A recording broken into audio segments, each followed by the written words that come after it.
പിറ്റേ ദിവസം പതിവ് പോലെ വൈകുന്നേരമായപ്പോൾ ഡാൻസ് ക്ലാസ്സിലേക്ക് പോകാനായി ഒരുങ്ങിയ ആശ. താൻ ചെന്നില്ലെന്നെങ്കിൽ കുട്ടികൾ തനിക്ക് വേണ്ടി കാത്തിരിക്കും.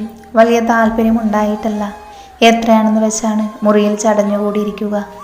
ഇനി ഇരുന്നാൽ തന്നെ അച്ഛൻ അതൊന്നും വകവയ്ക്കാൻ പോകുന്നില്ല. അച്ഛൻ വകവെച്ചാലും ഇല്ലെങ്കിലും തൻ്റെ തീരുമാനത്തിന് മാറ്റമൊന്നുമില്ല.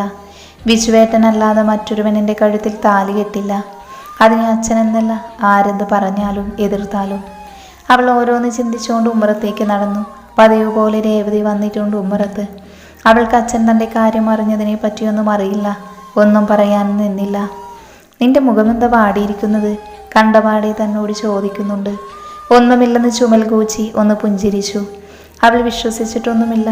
താൻ പിന്നൊന്നും സംസാരിക്കാനും നിന്നില്ല. അമ്പലക്കടവിൻ്റെ ഓരത്തെത്തിയപ്പോൾ കണ്ടു മതിൽ ചാരി നിൽക്കുന്ന വിശ്വേട്ടനെ. ആ കണ്ണുകളും നിറഞ്ഞിരിക്കുന്നു. നോക്കി മങ്ങിയ പുഞ്ചിരി നൽകി തൻ്റെ അരികിലേക്ക് വന്നു. ആ മുഖം വലിഞ്ഞു മുറുകിയിരിക്കുന്നുണ്ട്. രേവതി തങ്ങളെ രണ്ടാളെയും ഒന്ന് ആക്കി നോക്കിക്കൊണ്ട് വഴിമാറി. വിച്ചുവേട്ടൻ അരികിൽ വന്നപ്പോൾ പേടിയോടെ ചുറ്റും നോക്കി. ആ മുഖത്ത് അപ്പോഴും ദേഷ്യമാണ്. അങ്ങോട്ട് പോകണ്ട. വിച്ചു തന്നെ സങ്കടത്തോടെ നോക്കി. ഒന്നും മനസ്സിലായില്ല. അവനെ പുരികം ചൊളിച്ച് നോക്കി ആശ. അതെന്താ വിച്ചുവേട്ടാ? മനസ്സിലാവാതെ അവനെ നോക്കി ചോദിച്ചു. അവിടെ പുതിയ ഡാൻസ് ടീച്ചർ വന്നിട്ടുണ്ട്. ഇനി മുതൽ നീ ഡാൻസ് പഠിപ്പിക്കേണ്ടെന്നാണ് അമ്പല കമ്മിറ്റിയുടെ തീരുമാനം.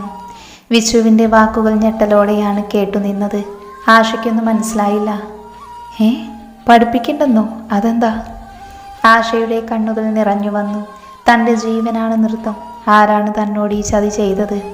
നിന്റെ അച്ഛന് ഭ്രാന്താണ്. അമ്പല കമ്മിറ്റി രാവിലെ കൂടിയിരുന്നു. അപ്പോഴാണ് അയാൾ പറഞ്ഞത് നീ ഇനി നൃത്തം പഠിപ്പിക്കാൻ വരില്ല എന്ന്. പകരം മറ്റൊരു ടീച്ചറാക്കിയതും അങ്ങേര് തന്നെയാണ്. നെഞ്ചു പൊട്ടിയാണ് ഓരോ വാക്കുകളും കേട്ടത്. ഇത്രയ്ക്ക് ചെയ്യുവാൻ എന്ത് ദ്രോഹമാണ് അച്ഛനോട് താൻ ചെയ്തത്? കലാക്ഷേത്രത്തിലേക്ക് കയറി ചെന്ന് ചോദിക്കണമെന്നുണ്ട്. അമ്പല കമ്മിറ്റിക്കാരോട് ചോദിക്കണമെന്നുണ്ട്. പക്ഷേ ഇവിടെ ശത്രുവിനെ പോലെ നിൽക്കുന്നത് അച്ഛനല്ലേ. കുറ്റപ്പെടുത്താൻ വയ്യ. ആളുകളുടെ മുൻപിൽ അച്ഛൻ്റെ വില കളയാൻ വയ്യ. അതുകൊണ്ടൊന്നും മിണ്ടിയില്ല. ഒഴുകിയിറങ്ങിയ കണ്ണുകൾ അമർത്തി തുടച്ചുകൊണ്ട് വിച്ചുവിനെ നോക്കി. ഇറങ്ങി വരുമോ ആശേ നീ? നിനക്ക് തോന്നുന്നുണ്ടോ ഇത്രയ്ക്ക് പകയുള്ള അച്ഛൻ നിന്നെ എനിക്ക് തരുമെന്ന്? നീ ഇറങ്ങി വാ, പൊന്നുപോലെ നോക്കാം ഞാൻ. വിച്ചു അവളുടെ കൈകൾ കമർന്നു. ആശ പൊട്ടിക്കരച്ചിലോടെ ചുണ്ടുപൊതിഞ്ഞു പിടിച്ചു. പതിയെ നിഷേധാർത്ഥത്തിൽ തലയാട്ടി. കാത്തിരിക്കില്ലേ വിച്ചുവേട്ട? തിരിച്ചു മറ്റൊരു ചോദ്യമാണ് ചോദിച്ചത്. അതിലെല്ലാം ഉണ്ടായിരുന്നു. അവൻ പതിയെ ഒന്ന് പുഞ്ചിരിച്ചു. ശേഷം ആ കൈകൾ ചുണ്ടോട് ചേർത്തു. വിട്ടുകളയാനല്ലല്ലോ ഇങ്ങനെ നേടിയെടുത്തത്. അവൻ്റെ കണ്ണുകളും നിറഞ്ഞിരുന്നു. ആശ കണ്ണുകൾ അമർത്തി തുടച്ചു. ശേഷം ആരെങ്കിലും കാണുന്നുണ്ടോ എന്ന് ചുറ്റും നോക്കി. ഇനിയും ആരെങ്കിലും കണ്ട അത് മതിയാകും. ചിലപ്പോൾ വീട്ടിൽ നിന്ന് പുറത്തിറങ്ങാനുള്ള അനുവാദം പോലും അച്ഛൻ നിഷേധിക്കും. നീ വിഷമിക്കാതെ. ആ പുതിയ ടീച്ചർ അധികകാലം ഇവിടെ ഉണ്ടാവില്ല. അതുറപ്പാ. അതിനുള്ള പണി ഞാൻ കൊടുത്തോളാം. വിച്ചു എന്തോ മനസ്സിൽ കണ്ടുകൊണ്ട് പറഞ്ഞു. ആശയ്ക്കൊന്നും മനസ്സിലായില്ല. അവൾ തിരിഞ്ഞു നടന്നു. വഴിയോരത്ത് പക്ഷെ തന്നെ കാത്തുന്ന പോലെ മറ്റൊരാൾ ഉണ്ടായിരുന്നു. ആശ മുൻപിലേക്ക് നോക്കിയപ്പോൾ ദേഷ്യമാണ് തോന്നിയത്. കയ്യിലെ ചിലങ്ക മുറുക്കെ പിടിച്ചുകൊണ്ട് അവൾ മുഖം കുനിച്ച് മുൻപോട്ട് നടന്നു. ചാരു ടീച്ചറും വിവേക് സാറും ഈയിടെയായി ഒരേ കറികളാണല്ലോ കൊണ്ടുവരുന്നത്. ഉച്ചയ്ക്ക് ഭക്ഷണം കഴിച്ചുകൊണ്ടിരിക്കുന്നതിനിടയിൽ രേണു മിസ് ഒന്നാക്കിക്കൊണ്ട് പറഞ്ഞു. കഴിച്ചുകൊണ്ടിരിക്കുന്ന വിവിക്ക് പെട്ടെന്ന് നെറുകയിൽ കയറി ചുമച്ചു. അല്ലി അപ്പോഴാണ് അത് ശ്രദ്ധിക്കുന്നത്. ഇരുവർക്കും ഒരേ കറി, ഉപ്പേരി. അല്ലി ഇടങ്ങണ്ണിട്ട് വിവിയെ ഒന്ന് നോക്കി. അവൻ പെട്ടെന്ന് തന്നെ കുപ്പി തുറന്ന് വെള്ളമെടുത്ത് കുടിച്ചു. വിവി സാറിൻ്റെ വീടിനടുത്താണ് എൻ്റെ വീട് രേണു മിസ്സേ. സാറിൻ്റെ അമ്മ എനിക്കും ഇടയ്ക്ക് ഉച്ചഭക്ഷണം ഉണ്ടാക്കി തരുന്നതാണ്. ഞാൻ ഒരാൾക്ക് വേണ്ടി മാത്രം എൻ്റെ വീട്ടിൽ വെക്കുക വല്ലാത്ത ബുദ്ധിമുട്ടാണ്. ചാരു ചിരിയോടെ രേണുവിനെ നോക്കി. രേണു ടീച്ചർക്ക് സംശയമൊന്നുമില്ല അങ്ങനെ പറഞ്ഞതുകൊണ്ട്. സംശയം തോന്നാതിരിക്കാൻ വേണ്ടി തന്നെയാണ് അങ്ങനെ പറഞ്ഞതും. അല്ലെങ്കിൽ വീണ്ടും ചോദ്യം വരും, എന്തു പറ്റി, എങ്ങനെ പറ്റി എന്നൊക്കെ. ഓ അങ്ങനെയാണോ? അല്ലെങ്കിൽ വിവിസാറിൻ്റെ അമ്മയുടെ കൈൻ്റെ രുചി ഒന്ന് വേറെ തന്നെയാ. രേണു മിസ് കറി കുറച്ചെടുത്തുകൊണ്ട് തൻ്റെ പാത്രത്തിലേക്ക് ഒഴിച്ചു. രേണു മിസ് അങ്ങനെയാണ്. എല്ലാവരോടും അടുത്തിടപഴകും. ആ അമ്മമാർ ഉണ്ടാക്കി കൊണ്ടുവരാനൊക്കെ ഒരു ഭാഗ്യം വേണം. ഇവിടെ വീട്ടിൽ ഞാൻ എണീറ്റ് വെച്ചുണ്ടാക്കിയിട്ട് വേണം ഇറങ്ങാൻ. രേണു ടീച്ചർ നെടുവേർപ്പെട്ടു. അമ്മായിമ്മ ഒന്നുള്ളത് ഞാൻ ഇങ്ങോട്ടേക്ക് ഇറങ്ങിയിട്ട് എണീക്കുക പോലുമുള്ളൂ. എന്തെങ്കിലും പറയാൻ പറ്റുമോ? അമ്മായിമ്മയായി പോയില്ലേ, അത് മതിയാകും അടുത്ത പുകിലിന്. രേണു ആരോടുന്നില്ലാതെ സങ്കടം പറയുകയാണ്. വിവി കഴിപ്പ് മതിയാക്കി എണീറ്റു. അവൻ എഴുന്നേറ്റു പോകുന്നത് ചാരു ശ്രദ്ധിച്ചിരുന്നു. ചാരു മാത്രമല്ല അല്ലിയും. അല്ലിയുടെ ചുണ്ടിൽ ചെറുപുഞ്ചിരി വിരിഞ്ഞു. എന്തോ കള്ളത്തരം മണക്കുന്നുണ്ട്. ചാരുവും പെട്ടെന്ന് കഴിച്ചെണീറ്റു. പുറത്തേക്കിറങ്ങിയപ്പോൾ വിവി കൈയൊക്കെ കഴുകി ഗ്രൗണ്ടിൻ്റെ സൈഡിലുള്ള മരച്ചുവട്ടിൽ ഇരിക്കുന്നുണ്ട്. ഫോണിലാണ്, അതുകൊണ്ട് തന്നെ അങ്ങോട്ടേക്ക് പോയില്ല. വിവിക്ക് വീണ്ടും താൻ ബുദ്ധിമുട്ടുണ്ടാക്കുന്നത് ഓർത്ത് വല്ലാതെ പിഴച്ചിലാണ്. പക്ഷേ ഇനിയും ഇറങ്ങിപ്പോകുന്നത് ആൾക്കതിലേറെ ബുദ്ധിമുട്ടുണ്ടാകുകയുള്ളൂ. ഇപ്പം ശരിക്കും ചെകുത്താൻ്റെയും കടലിൻ്റെയും നടുക്കാണ്. ചാരു വല്ലാതെ പ്രതിസന്ധിയിലായി. അവൾ പതിയെ തിരിഞ്ഞ് സ്റ്റാഫ് റൂമിലേക്ക് നടക്കാൻ ഒരുങ്ങിയതും പിന്നിൽ പിടി വീണിരുന്നു. ചാരു കണ്ണുകളുയർത്തി നോക്കുമ്പോൾ അല്ലി. എന്താണ്, എന്തോ ഒരു കള്ളത്തരം മണക്കുന്നുണ്ടല്ലോ. അല്ലി കണ്ണുകൾ ചുരുക്കി ചോദിച്ചു. ചാരു ഒന്ന് വിളറി നിന്നുപോയി. ആശ അയാളെ കണ്ടപ്പം പുരികം ചുളിച്ചു. മുറുക്കാൻ ചവച്ചരച്ചുകൊണ്ട് അയാൾ മറുസൈഡിലേക്ക് നീട്ടിത്തുപ്പി. ജോർജ് മുതലാളി. അവൾ അയാൾക്കരികിലൂടെ നടന്നപ്പോൾ അയാൾ അവൾക്ക് മുൻപിൽ കയറി നിന്നു. അങ്ങനെ അങ്ങ് പോയാലോ? ആ കണ്ണുകളിൽ പുച്ഛമാണ്. ആശ അയാളെ ദേഷ്യത്തോടെ നോക്കി. ഒപ്പം ചുറ്റും നോക്കുമ്പോൾ ആരുമില്ല ആ വഴിയിൽ. അവൾക്ക് വല്ലാത്ത പേടി തോന്നി. മനുവിൻ്റെ അനിയത്തിയല്ലേ നീ കൊച്ചേ? അപ്പം നിന്നെ തൊട്ട് അവന് വേദനിക്കുമല്ലയോ? എൻ്റെ കൊച്ചനെ തൊട്ടപ്പോൾ എനിക്ക് നൊന്ത പോലെ. ജോർജിൻ്റെ കണ്ണുകൾ തിളങ്ങി. വന്യമായി തന്നെ. ആശയിൽ പേടി മുളച്ചു. എന്തു പറ്റി അല്ലി ടീച്ചറെ? മുഖത്തെ പതർച്ച മറച്ചു പിടിച്ചുകൊണ്ട് ചാരു അല്ലിയുടെ മുഖത്തേക്ക് തന്നെ നോക്കി. ഏയ് ഒന്നുമില്ല, എനിക്കെന്തോ തൻ്റെ കണ്ണുകളിൽ ഒരു തിളക്കം കാണാം. അത് പക്ഷേ താൻ വിവിസാറിനെ നോക്കുമ്പോൾ മാത്രമാണെന്ന് മാത്രം. അല്ലി പറയുന്നത് കേൾക്കെ ചാരു ഞെട്ടി. ഉണ്ടോ? അങ്ങനെ ഉണ്ടാകുമോ ഇനി? പൊടിഞ്ഞിറങ്ങുന്ന വിയർപ്പ് ചാരു ധൃതിയിൽ സാരി തലപ്പ് കൊണ്ട് ഒപ്പിയെടുത്തു. അങ്ങനെയൊന്നുമില്ല ടീച്ചറെ, വെറുതെ തോന്നുന്നതാണ് ടീച്ചർക്ക്. ചാരു പെട്ടെന്ന് മുഖം തിരിച്ചു. താനെന്തോ അപരാധം പറഞ്ഞുവോ എന്നെല്ലേക്കും തോന്നി. ചാരുവിനി ഇഷ്ടമായി കാണില്ലേ? അനിഷ്ടം തോന്നാൻ പറഞ്ഞതല്ല ചാരു, കുറച്ചായി ഞാൻ ശ്രദ്ധിക്കുന്നു. ശരിക്കും പറഞ്ഞ ഇവിടേക്ക് ജോലി വന്ന അന്ന് മുതൽ വിവിയേട്ടനോടടുത്ത് ഇടപഴകുന്നില്ല എങ്കിലും താൻ മനസ്സുകൊണ്ട് ആളെ ചേർത്ത് പിടിച്ചതുപോലെ തോന്നി. അതാണിപ്പോൾ വളച്ചുകെട്ടില്ലാതെ ചോദിച്ചതും. അല്ലി മനസ്സു തുറന്നു. ചാരു ചുണ്ടിൽ തെളിഞ്ഞ ചിരിയോടെ തിരിഞ്ഞവളെ നോക്കി. അല്ല ടീച്ചർ വിവിസാറിനെ നന്നായി ശ്രദ്ധിക്കുന്നുണ്ടല്ലോ. ആ ചോദ്യത്തിലൊരു പരിഹാസം പോലെ അല്ലി അവളെ പുരികം ചൊളിച്ചു നോക്കി. ഓ, അല്ലെങ്കിലും ആദ്യ പ്രണയം അങ്ങനെ ആരും പെട്ടെന്ന് മറക്കില്ലല്ലോ അല്ലേ? ചാരു അല്ലിയുടെ കൈകൾ കവർന്നു. അല്ലിയുടെ മുഖം കുനിഞ്ഞുപോയി. ശ്രദ്ധിക്കാറുണ്ട് താന്, അത് പക്ഷേ മറ്റൊരു ഉദ്ദേശത്തിലല്ല. അത് ചാരു. അല്ലി എന്തോ പറയാൻ തുനിഞ്ഞതും ചാരു തടഞ്ഞു. എനിക്കറിയാം ടീച്ചറെ, ഞാൻ ചുമ്മാ തമാശ പറഞ്ഞതാ.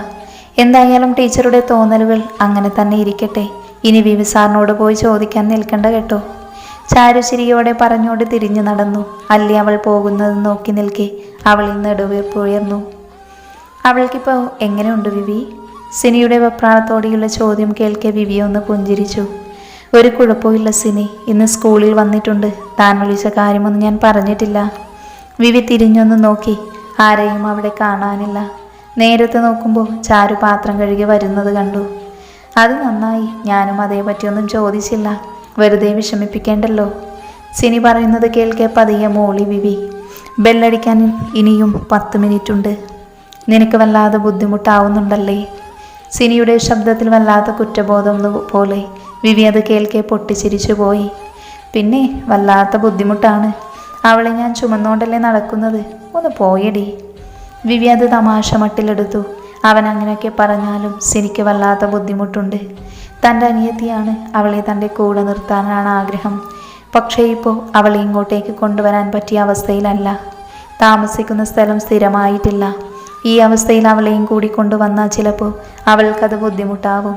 കണ്ടെടുത്തോളം വിവിയുടെ വീടാണ് കണ്ടതിൽ വെച്ച് അവിടെയാണ് സുരക്ഷിതം. ഇവിടെ താമസമൊന്ന് റെഡിയാവും വരെ അവിടെ നിൽക്കട്ടെ എന്ന് സിനിയും ചിന്തിച്ചുള്ളൂ. നീ അത് വിട്ട് സിനി, അവളിപ്പോൾ ഹാപ്പിയാണിവിടെ. പിന്നെ എന്തോ പറയാൻ വിവി തുടങ്ങി. അന്ന് നീ പറഞ്ഞില്ലേ ചാരുവിൻ്റെ പ്രണയം, അതാരാണ് സിനി? വിവിയുടെ ആ ചോദ്യം സിനി ഒട്ടും പ്രതീക്ഷിച്ചില്ല. അവളൊന്ന് വിളറി. അത് ഞാൻ പറയുന്നത് എങ്ങനെയാ വിവി? ആരും അറിയരുതെന്ന്. അവൾക്ക് അത്ര നിർബന്ധമുള്ള കാര്യമാണത്. സിനിയുടെ മറുപടി കേൾക്കാൻ വിവിക്ക് നിരാശ തോന്നി. പറയാൻ ബുദ്ധിമുട്ടാണെങ്കിൽ വേണ്ട, വെറുതെ അറിയാനൊരാഗ്രഹം, അതാ ചോദിച്ചത്.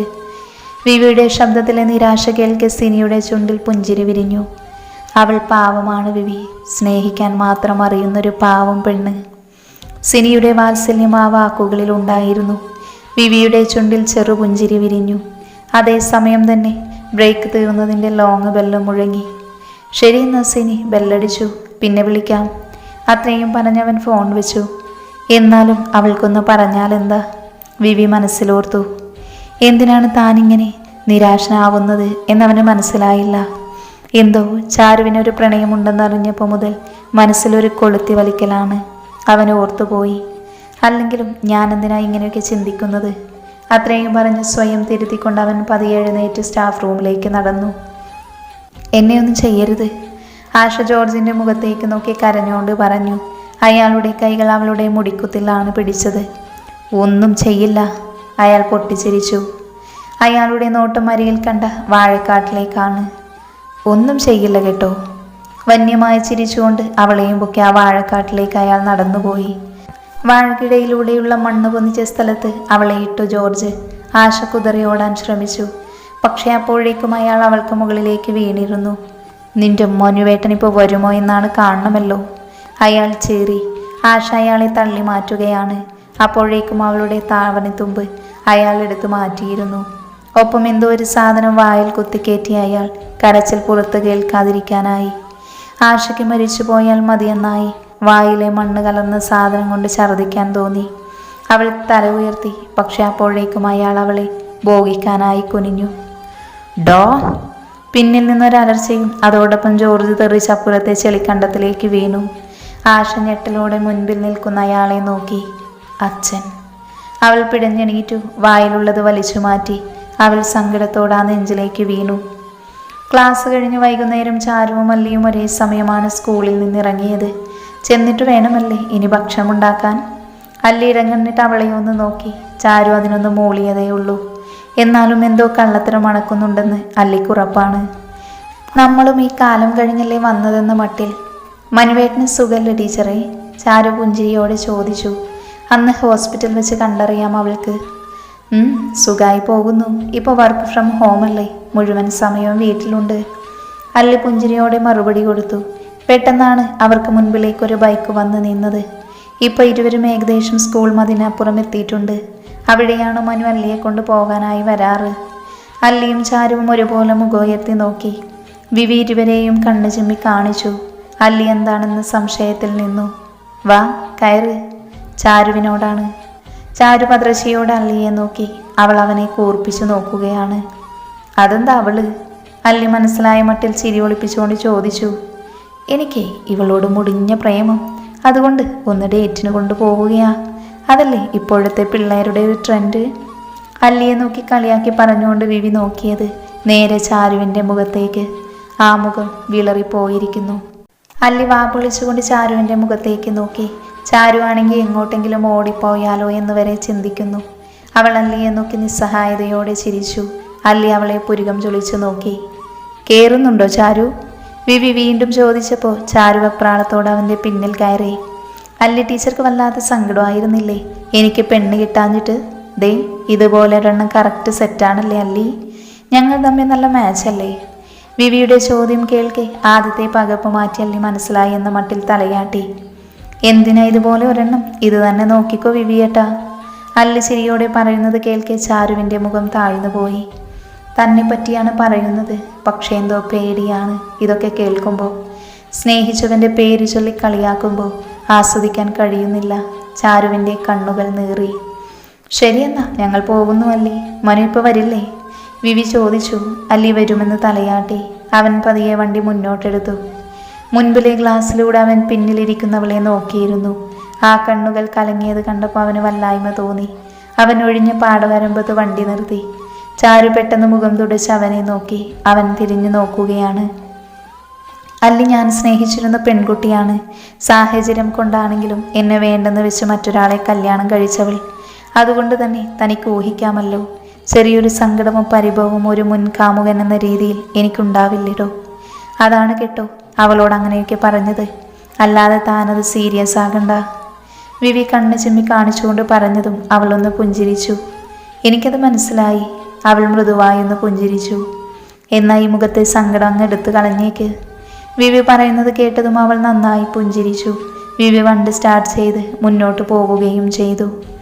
അവൻ്റെ മനസ്സെന്തോ വല്ലാതെയായി. ഈയിടെയായി തനിക്ക് പറ്റിയ മാറ്റം എന്താണെന്ന് മനസ്സിലാകുന്നില്ല. ചാരുവിനെ കുറിച്ച് ഓർക്കുമ്പോൾ വല്ലാത്ത സന്തോഷവും സ്നേഹവും. എന്തോ അല്ലിയോട് പറഞ്ഞത് ശരിക്കും ജീവിതത്തിൽ നടക്കണമെന്ന് ആഗ്രഹിക്കുന്നത് പോലെ.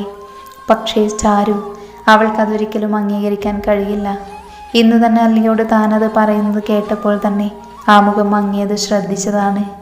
മാത്രവുമല്ല, അവളുടെ പ്രണയം, ഒരു പ്രണയമുള്ളവളാണ്. അവളെക്കുറിച്ചാണ് താൻ ഇങ്ങനെയൊക്കെ ചിന്തിക്കുന്നത്. വിവി സ്വയം നിയന്ത്രിച്ചു. എന്തോ ഇനിയും ഒരു വേദന, അതവന് താങ്ങാൻ കഴിയില്ല. വീട്ടിലെത്തിയപ്പോൾ പതിവ് പോലെ അമ്മ പലഹാരം ഉണ്ടാക്കി രണ്ടാളെയും കാത്തിരിക്കുന്നുണ്ട്. ഇരുവരും പുഞ്ചിരിയോടകത്തേക്ക് കയറി.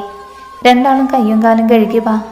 അമ്മ പറയുന്നത് കേട്ടതും അനുസരണയോടെ ഇരുവരും മുഖം കഴുകി വന്നു. ചാരു ആ നേരം കൊണ്ട് സാരി മാറ്റി ഒരു ചുരിദാർ എടുത്തിട്ടു. സാരി എടുത്തിട്ട് നല്ല പാടാണ് ശരിക്കും. പിന്നെ ടീച്ചർമാർക്ക് അതല്ലാതെ മറ്റൊരു ഓപ്ഷൻ ഇല്ലല്ലോ എന്നോർത്താണ്.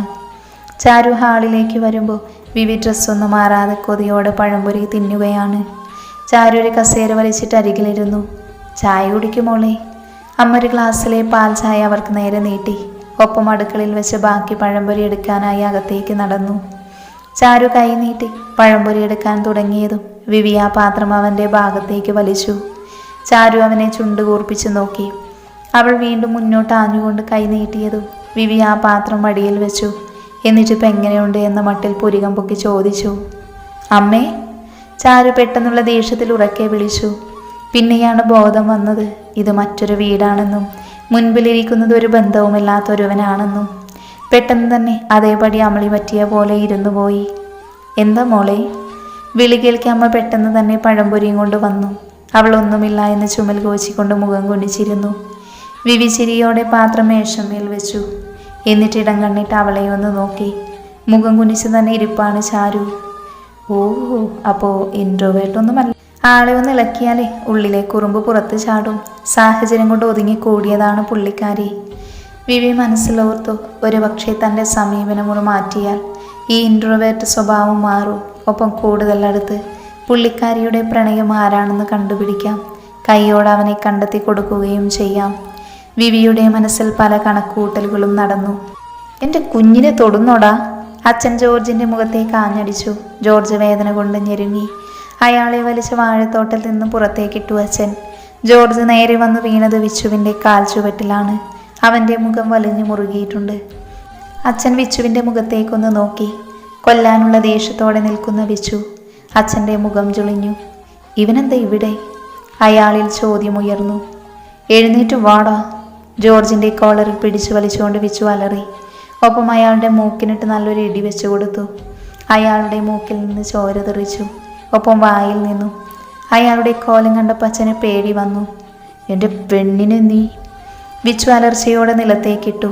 അയാളുടെ കഴുത്തിലേക്ക് ആഞ്ഞു ചവിട്ടി. അയാൾ വേദനയോടെ ഉയർന്നു പോയി. അച്ഛനും ആശയും പേടിച്ചുപോയി. അയാൾ മരിച്ചു പോകുമോ എന്ന് വരെ അച്ഛൻ പേടിച്ചു. വിച്ചു തലയടങ്ങാതെ അയാളെ തല്ലിക്കൊണ്ടിരിക്കുകയാണ്. ആശ പെട്ടെന്ന് അവൻ്റെ അടുത്തേക്ക് ഓടി. വേണ്ട വിച്ചുവേട്ട, ഇനിയും അയാളെ തല്ലിയ ചത്തുപോകും അയാൾ. ആശ അവനെ പിടിച്ചു മാറ്റുമ്പോഴും വിച്ചു കലിയടങ്ങാതെ അവനെ നോക്കുകയാണ്. ഞാനിപ്പോൾ വന്നില്ലായിരുന്നുവെങ്കിൽ ഇയാൾ നിന്നെ... വിച്ചു പറയുന്നതോടൊപ്പം ജോർജിൻ്റെ തോളിൽ പിന്നെയും ചവിട്ടി. അയാളുടെ തോളിൽ പൊട്ടി. അയാൾ അലറിക്കരഞ്ഞു. ശരിയാണ്, വിച്ചുവാണ് കണ്ടത്. അവൻ ഓടി വരുന്നത് കണ്ട് സംശയം തോന്നിയാണ് അമ്പലപ്പറമ്പിൽ നിന്നും അവന് പിന്നാലെ താനും ഓടി വന്നത്. വന്നപ്പോൾ കണ്ടത് എൻ്റെ കുഞ്ഞിനെ ഇയാൾ. അച്ഛൻ്റെ നെഞ്ചു പിടഞ്ഞു. അച്ഛൻ ആശയെ ചേർത്ത് പിടിച്ചു. അവൾ അച്ഛൻ്റെ നെഞ്ചിലേക്കൊരു കുഞ്ഞിനെ പോലെ പതിഞ്ഞുകൂടി. മതിയിടാ, ഇനിയും തല്ലരുത്. പിന്നെ അയാളെ തല്ലാനൊരുങ്ങിയപ്പോൾ അച്ഛൻ അവൻ്റെ കൈ പിടിച്ചു വലിച്ചു. അവൻ അച്ഛനെ ഒന്ന് തിരിഞ്ഞു നോക്കി. അച്ഛൻ അവളെയും കൊണ്ട് വീട്ടിൽ പൊയ്ക്കോ, അവളാകെ പേടിച്ചിട്ടുണ്ട്. ഗൗരവം നിറഞ്ഞ സ്വരം. ഇത്ര കാര്യഗൗരവത്തോടെ അവൻ ആദ്യമായാണ് സംസാരിക്കുന്നത്. അച്ഛൻ തലയാട്ടി പതിയെ ആശയെ കൊണ്ട് തിരിഞ്ഞു നടന്നു. വിച്ചു അവർ പോകുന്നത് നോക്കി നിൽക്കെ ചുറ്റുമൊന്ന് നോക്കി. ആരുമില്ല എന്ന ശേഷം അവൻ നിലത്ത് കിടക്കുന്ന ജോർജിനെ വീണ്ടും നോക്കി. ദേഷ്യം കൊണ്ട് അവൻ്റെ മുഖത്തേക്ക് രക്തം ഇരച്ചു കയറി. നീ എവിടേക്കാ വിവി? അമ്മയും ചാരുവും മുറ്റത്ത് നിൽക്കുമ്പോൾ വിവി കയ്യിലും കൊണ്ടുകൊടുത്ത് ഇറങ്ങുന്നത് കണ്ടു. അമ്മ ചോദിക്കുന്നത് കേൾക്കാൻ അവൻ്റെ മുഖത്തേക്കൊന്ന് നോക്കി ചാരു. ഞാൻ പുഴ വരെ ഒന്ന് പോയിട്ട് വരാം അമ്മേ. വിവിയുടെ കയ്യിൽ സോപ്പ് പെട്ടിയും തോർത്തുമുണ്ട്. ഇവിടെ പുഴയൊക്കെ ഉണ്ടോ എന്ന് ചാരു അത്ഭുതപ്പെട്ടു. എടൂ, താനും വരുന്നു, ഒന്ന് കണ്ടിട്ട് വരാം. വിവി തിരിഞ്ഞു നിന്ന് ചോദിക്കുമ്പോൾ അവളൊന്ന് മടിച്ചു. ചെല്ലു മോളെ, മോളിതുവരെ പോയിട്ടില്ലല്ലോ. അമ്മ പറയുന്നത് കേട്ടപ്പോൾ അവനെ ഒന്ന് നോക്കി ചാരു. നടന്നാണ് പോകുന്നതെന്ന് തോന്നുന്നു. അപ്പം അത്ര അടുത്താവുമല്ലോ പുഴ. അവൾക്ക് കാണണമെന്നൊക്കെയുണ്ട്. പക്ഷെ എന്തോ ഒരു മടി. ചെല്ലുമോളെ, അമ്മ വീണ്ടും പറഞ്ഞപ്പോൾ അവൾ തലയാട്ടി അവൻ്റെ കൂടെ നടന്നു. മുൻപിൽ നടന്ന വിവിയുടെ ചുണ്ടിൽ ചെറു പുഞ്ചിരി വിരിഞ്ഞിരുന്നു ആ നിമിഷം. മുണ്ടുമടക്കി കുത്തി മുൻപിൽ നടക്കുകയാണ് വിവി. ഇളം കാറ്റിൽ അവൻ്റെ മുടിയിഴകൾ മെല്ലെ ഇളകിയാടുന്നുണ്ട്. അവന് പിന്നാലെ ചാരുവും നടക്കുന്നു. വിവിയുടെ വീടിൻ്റെ സൈഡിലൂടെയുള്ള ഇടവഴിയിലൂടെ നടക്കണം പുഴയിലേക്ക്. വിവി നല്ല സ്പീഡിലാണ് നടക്കുന്നത്. ചാരുവിന് അവൻ്റെ ഒപ്പം നടന്നിട്ടെത്തുന്നുമില്ല. ഇങ്ങേരെന്താ വായുഗുളികയ്ക്ക് പോകുന്നോ? ചാരു പതിയാണ് പറഞ്ഞതെങ്കിലും അത് വിവി വ്യക്തമായി കേട്ടു. അവൻ നടത്തത്തിൻ്റെ വേഗത കുറച്ച് അവളെ തിരിഞ്ഞു നോക്കി. താനെന്ത് പതുക്കെയാ നടക്കുന്നത്? വിവി അവളെ കളിയാക്കിക്കൊണ്ട് ചോദിച്ചു. പകരം ചാരു കൂർപ്പിച്ചൊരു നോട്ടം അവന് വെച്ചു കൊടുത്തു. അത് ശരി, എന്നെ വിളിച്ചതുകൊണ്ടാണ് ഞാൻ വന്നത്, അതും കൂട്ടിന്. അവളെ മുഖത്ത് പുച്ഛം വാരി വിതറി മുന്നോട്ട് നടന്നതും കാല് കല്ലിൽ തട്ടി മുൻപോട്ട് വീഴാനായി ആഞ്ഞു. പെട്ടെന്ന് തന്നെ വിവി അവളുടെ ഇടുപ്പിൽ പിടിച്ചു നിർത്തി. കണ്ണുകൾ ഇറുക്കി അടച്ച് പേടിച്ചിരുന്ന ചാരു നിലത്തേക്ക് വീഴാതെ വന്നത് കണ്ടപ്പോൾ പതിയെ കണ്ണുകൾ തുറന്നു നോക്കി. ആദ്യം കണ്ണുകൾ ഉടക്കിയത് വിവിയുടെ കടും കാപ്പി മിഴികളിലാണ്. അവളുടെ കണ്ണുകൾ വിടർന്നു. മറച്ചു വെച്ചിരുന്ന പ്രണയം അവളുടെ കണ്ണുകളിലും നിറഞ്ഞു. ഇടുപ്പിൽ പിടിച്ചിരുന്ന അവൻ്റെ കൈകളുടെ മുറുക്കം കൂടിയപ്പോൾ പിടപ്പോടെ അവനിൽ നിന്നും മാറി. നോക്കിയും കണ്ടു നടന്നൂടെ? വിവി അവളെ ദേഷ്യം പിടിപ്പിക്കാനായി പെറുപെറുത്തു. ചാരു തിരിഞ്ഞു നോക്കിയില്ല. നേരത്തെ പിടിച്ച പിടിയുടെ വേദന ഇപ്പോഴും ഇടുപ്പിലുണ്ട്. അവൾ തിരിഞ്ഞു നോക്കാത്തത് കണ്ടതും വീണ്ടും ചൊറിയാൻ തന്നെ തീരുമാനിച്ചു. ഈശ്വര, ഏത് നേരത്താണോ എന്തോ ഇതിനെ കൊണ്ട് വരാൻ തോന്നിയത്. ബുദ്ധിയും ഇല്ല, നടത്തത്തിന് സ്പീഡും ഇല്ല. വീണ്ടും വിവി പിറുപിറുക്കുന്ന ശബ്ദം അവൾ കേട്ടു. അവൾ പെട്ടെന്ന് നടത്തി നിർത്തി അവനെ തിരിഞ്ഞു നോക്കി. അവൻ പുരികം പൊക്കി എന്താണെന്ന് ചോദിച്ചു. ഓഹോ, എന്നിട്ടിപ്പോൾ ആരാണ് മുൻപിൽ? ചാരു കൈകെട്ടി അവനെ നോക്കി. അത് ഞാൻ വേണ്ടെന്ന് വെച്ചിട്ടല്ലേ? വിവി പറയുന്നത് കേൾക്കെ ചാരുവിൻ്റെ മുഖം കൂർത്തു. വാ, ആരാണ് ആദ്യം പുഴയിലെത്തുക എന്ന് നോക്കാം, ചാരു വാശിയിൽ പറഞ്ഞു. വിവി അമ്പരന്ന് പോയി. അവളെ ഒന്ന് ദേഷ്യം പിടിപ്പിക്കണമെന്നേ ഉണ്ടായിരുന്നുള്ളൂ. പെണ്ണ് നല്ല കലിപ്പിലായിട്ടുണ്ട്. അത് വേണോ? ഒരു സ്കൂൾ മാഷും ടീച്ചറും പിള്ളേരെ പോലെ ഓട്ട മത്സരം വെക്കുക എന്നൊക്കെ പറഞ്ഞ ആളുകൾ എന്തു കരുതും ചാരു ടീച്ചറെ? വിവി പ്രത്യേക താളത്തിൽ പറയുന്നത് കേട്ടപ്പോൾ ചാരുവും ഒന്ന് ചൂളിപ്പോയി. ഷേ, തനിക്കിതെന്താ പറ്റിയത്? അവൾ സ്വയം ചിന്തിച്ചു. അവൾ അവനെ നോക്കി ഒന്ന് ചിരിച്ചു കാണിച്ചു. പിന്നെ ഒന്നും മിണ്ടാതെ മുൻപോട്ട് നടന്നു. അവളുടെ ചമ്മിയുള്ള പോക്ക് കാണി ഒരു കള്ളച്ചിരിയോട് അവനും പിന്നാലെ നടന്നു. വീട്ടിലെത്തിയ പാടെ ആശ കഥകളിച്ച മുറിയിൽ തന്നെ ഇരിക്കുകയാണ്. ഇപ്പോഴും നേരത്തെ നടന്ന കാര്യങ്ങൾ ഓർത്താൽ ശരീരത്തിലൂടെ ഒരു വിറയൽ. അയാളുടെ ഓരോ തൊടലും പുഴുവരിക്കുന്ന പോലെയാണ്. മോളി, കതക് തുറക്ക്. അല്ലി ചേച്ചിയാണ്, അച്ഛൻ പറഞ്ഞുവെന്ന് തോന്നുന്നു. ഒഴുകിയിറങ്ങിയ കണ്ണുകൾ അമർത്തി തുടച്ചു പോയി വാതിൽ തുറന്നു. ആ മുഖത്ത് അമ്പരപ്പും വേവലാതിയുമാണ്. തൻ്റെ അടുത്തേക്ക് ഓടി വന്നു. ആ നെഞ്ചിൽ അമർന്നുപോയി. കണ്ണുകൾ അപ്പോഴും നിറഞ്ഞൊഴുകി. അയാൾ എന്നെ വിതുമ്പിലോടെ പിറുപിറുത്തു. സാരമില്ല, പോട്ടെ, ഒന്നും സംഭവിച്ചില്ലല്ലോ. ആശ്വസിപ്പിക്കുന്നുണ്ട് തന്നെ. പക്ഷെ അപ്പോഴും മനസ്സിലെരിയുന്ന കനലിനെ അടക്കാൻ കഴിയുന്നില്ല. അല്ലി ചേച്ചിയെ ചേർത്ത് പിടിക്കുമ്പോഴും മനസ്സിൽ അയാളെ കൊല്ലണമെന്ന് തന്നെ തോന്നുന്നു. ഇതെല്ലാം കണ്ടുകൊണ്ട് ഉമ്മറത്ത് നിൽക്കുന്ന അച്ഛൻ്റെ കണ്ണുകളും നിറഞ്ഞൊഴുകി. അദ്ദേഹം എന്തോ തീരുമാനിച്ച പോലെ പുറത്തേക്ക് ഇറങ്ങിപ്പോയി. അച്ഛൻ പോയ വഴിയെ തന്നെ മനുവും കൂടെ ഇറങ്ങി. അച്ഛൻ നേരെ ചെന്നത് ജോർജിനെ വെച്ച് തള്ളിയിട്ട സ്ഥലത്താണ്. അവിടെ പക്ഷേ അങ്ങനെ ഒരു അടി നടന്നതിൻ്റെ തെളിവുകളൊന്നുമില്ല. അച്ഛൻ്റെ മുഖം ചുളിഞ്ഞു. അയാൾ അവിടെയുള്ള വാഴത്തോട്ടത്തിലെല്ലാം നോക്കി. എന്തു പറ്റിയച്ചാ? മനു അരികിൽ വന്നുകൊണ്ട് ചോദിച്ചു. അയാളെ കാണുന്നില്ല. അച്ഛൻ മനുവിനെ നോക്കി. മനുവിൻ്റെ മുഖം താഴ്ന്നു പോയി. എല്ലാം താൻ കാരണമാണ്. അയാൾക്ക് ആവശ്യം തന്നെയാണ്. തന്നെ നശിപ്പിക്കാൻ വേണ്ടിയാണ് ഇയാൾ ഈ വൃത്തികെട്ട പരിപാടി ചെയ്തത്. വെരുകിനെ പോലെ ഭ്രാന്ത് പിടിച്ചു നടക്കുന്നത്. വിച്ചു അയാളെ കൊണ്ടുപോയിട്ടുണ്ടാകും. മനു അച്ഛനെ പറഞ്ഞ് സമാധാനിപ്പിച്ച ശേഷം തിരികെ നടന്നു. എന്ത് ഭംഗിയാണ് ഈ പുഴ. ചാരു വിടർന്ന കണ്ണുകളോടെ ചുറ്റും നോക്കുകയാണ്. ചാലിയാറിൻ്റെ മനോഹാരിത അതേപോലെ അവൾ പുഞ്ചിരിയോടെ നോക്കി കാണുകയാണ്. കാറ്റാടി മരം ഇളങ്കാറ്റിൽ ആടുന്നുണ്ട്. വലിയ പാറയുടെ മുകളിൽ സോപ്പ് പെട്ടി എടുത്തു വെച്ചുകൊണ്ട് വിവി പുഴയിലേക്ക് ഇറങ്ങി. ഏയ്, ഇപ്പോഴല്ല, വൃശ്ചിക മാസം ആവണം, അന്നേരമാണ് യഥാർത്ഥ ഭംഗി. ദേ, ഈ കാണുന്ന ഭാഗം മുഴുവൻ കോട മൂടും. അവൻ തണുത്ത വെള്ളം കൊണ്ട് മുഖം കഴുകുന്നതിനിടയിൽ പറഞ്ഞു. ചാരു അവനെ കേട്ടിരിക്കുകയാണ്. അന്നൊക്കെ ഞാനും അച്ഛനും മാലയിടും മലക്ക് പോകാൻ. സൂര്യൻ ഉദിക്കുന്നതിന് മുൻപേ വന്ന് കുളിച്ച് ശരണം വിളിക്കണമെന്നാണ് ആചാരം. ഹോ, എന്തൊരു തണുപ്പാണെന്നോ വെള്ളത്തിനൊക്കെ. അവൻ ഓർമ്മയിൽ അവളെ വിടർന്ന കണ്ണുകളോടെ നോക്കി.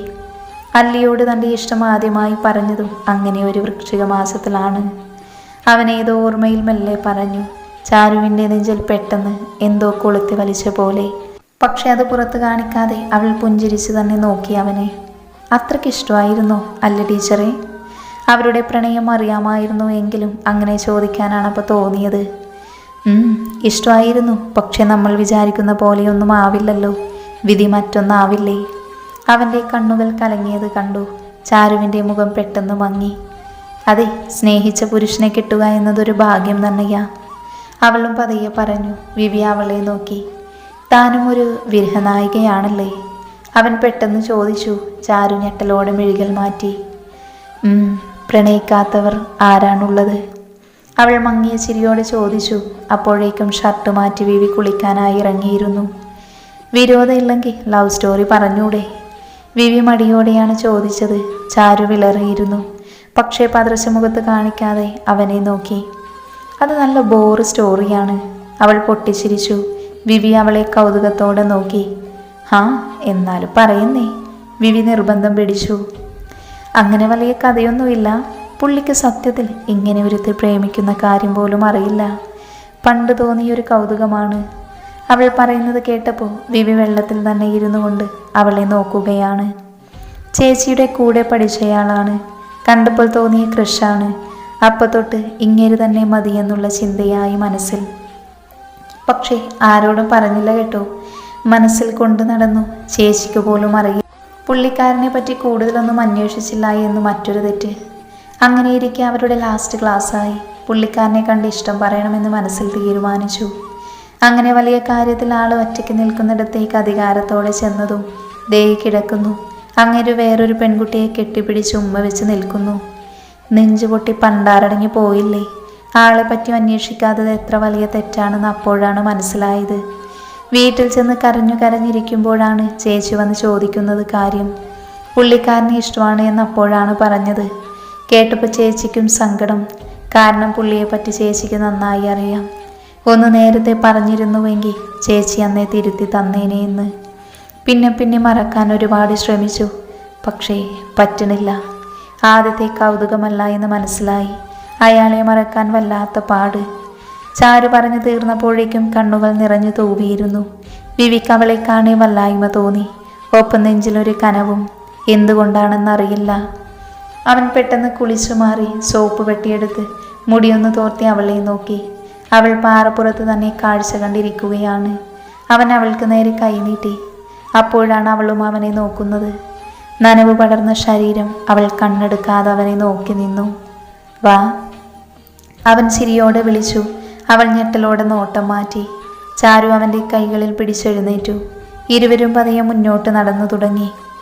ഇപ്പോൾ അയാൾ കല്യാണം കഴിച്ചു കാണില്ലേ? വിവി അവളെ നോക്കി. അവളിൽ നിന്നൊരു മൂളൽ ഉണ്ടാവണേ എന്ന് താൻ ആഗ്രഹിക്കുന്നത് അവൻ അറിഞ്ഞു. ഇല്ല, കല്യാണമൊന്നും കഴിഞ്ഞിട്ടില്ല. അവൾ പറഞ്ഞത് കേട്ടപ്പോൾ നെഞ്ചെന്തുകൊണ്ടോ പിടഞ്ഞു.